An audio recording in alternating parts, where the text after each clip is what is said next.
The name of the topic is Magnetic Properties of Materials. Now this topic is included in the module 3 of the paper with paper code BSPH 101 or BSPH 201, which is the physics syllabus of BTech first semester curriculum of MAKOUT. Now we'll be trying to complete this topic with 3 lectures. In lecture 1, which is the introductory lecture, we'll be trying to clarify some fundamental concepts of magnetism in matter. Now these fundamental concepts will be useful for understanding our subsequent lectures, that means lecture 2 and lecture 3. Now in lecture 2, we'll be taking up 2 very important aspects of magnetism. One is magnetic susceptibility and another is magnetic permeability. And in the same lecture, based on the concept of magnetic susceptibility, we'll be trying to understand and distinguish between 2 types of magnetism. One is diamagnetism and another is paramagnetism. And in lecture 3, we'll be taking up ferromagnetism. Now, let's start our discussion with a very basic question. Now, the question goes like this: what is the fundamental entity in magnetism? Well, the answer is a magnetic dipole. Now, what is a magnetic dipole? By definition, a magnetic dipole is any closed loop of current, or you can say that any closed loop of current constitutes a magnetic dipole. Now, this magnetic dipole is associated with a dipole moment, which is a vector quantity and is represented by the symbol mu bar. And this mu bar is given by I into A bar, where I is the current through the closed loop and A bar is the area vector of the area enclosed by the loop. Now, if this particular current loop is placed under the influence of an external magnetic field, then what will be the effect? So here it is written, actually the loop experiences a torque. So if this magnetic dipole, that is the closed loop of current, is placed in an external magnetic field, suppose B bar, then the loop experiences a torque which is given by tau bar is equal to I A bar in cross B bar.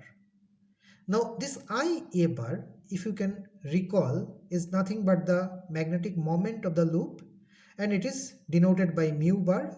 So this I A bar can be replaced by mu bar. So tau bar finally becomes mu bar cross B bar.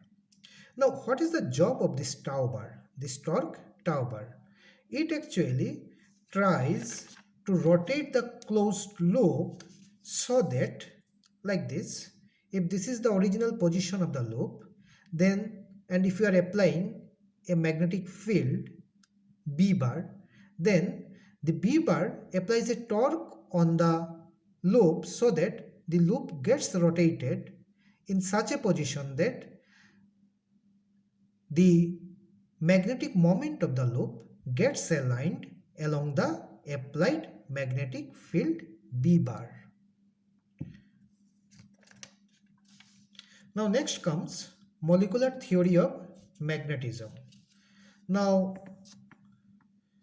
this is actually based on our very fundamental concepts of structure of atoms, which we know from our school level knowledge. So actually this theory says the matters are made up of atoms, and as we know, atoms are made up of a central nucleus around which electrons are revolving round in closed paths, and these closed paths are called electronic orbit. So the motion of electron round this closed electronic orbit can be considered as a closed loop of current, and hence it can be considered as a magnet associated with magnetic dipole. So this motion of electron around the nucleus in a closed orbit describes a magnetic dipole which is associated with some dipole moment.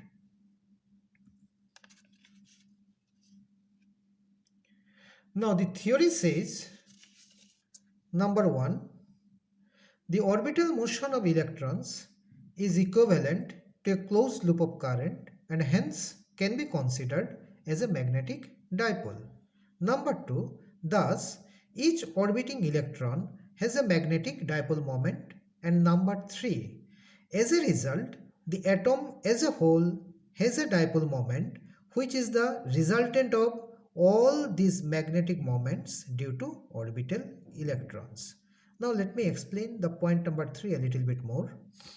Suppose the atom contains more than one electron. So each of these electrons will be having their own electronic orbits around which they revolve around the nucleus. Now the motion of each of these electrons can be considered as separate magnetic dipoles which will be having their own dipole moments.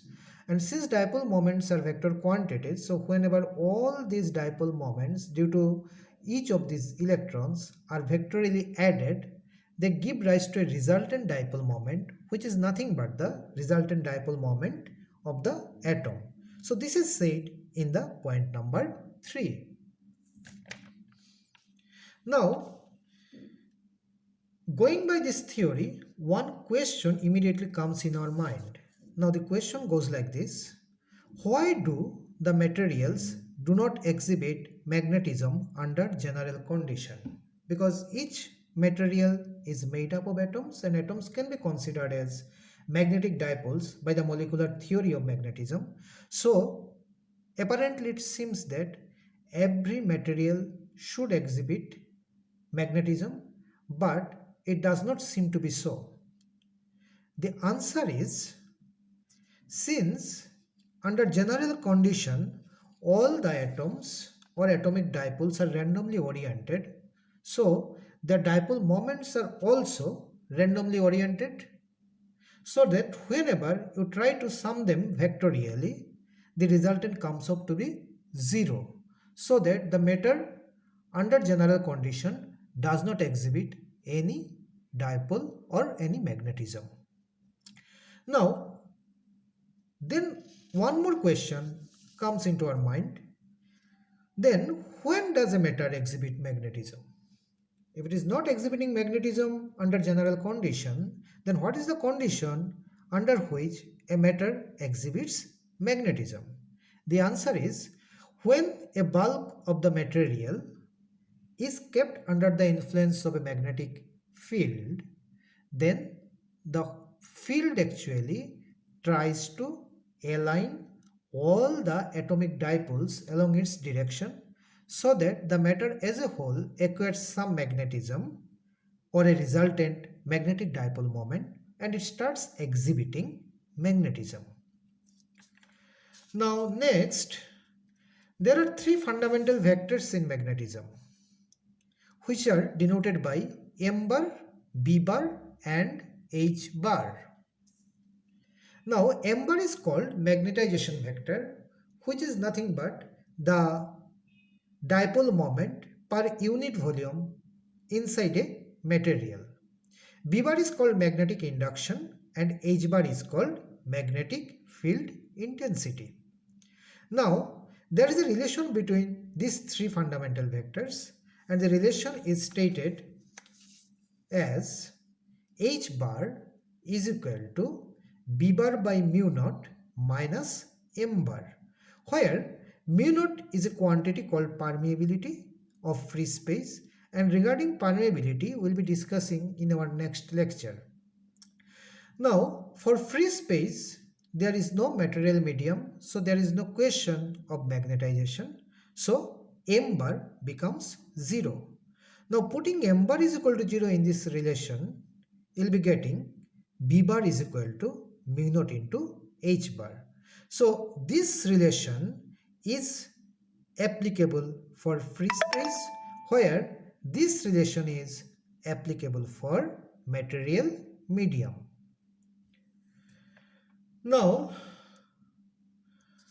To sum up, whatever we have done so far, number one, what is a magnetic dipole and what is dipole moment that we have discussed.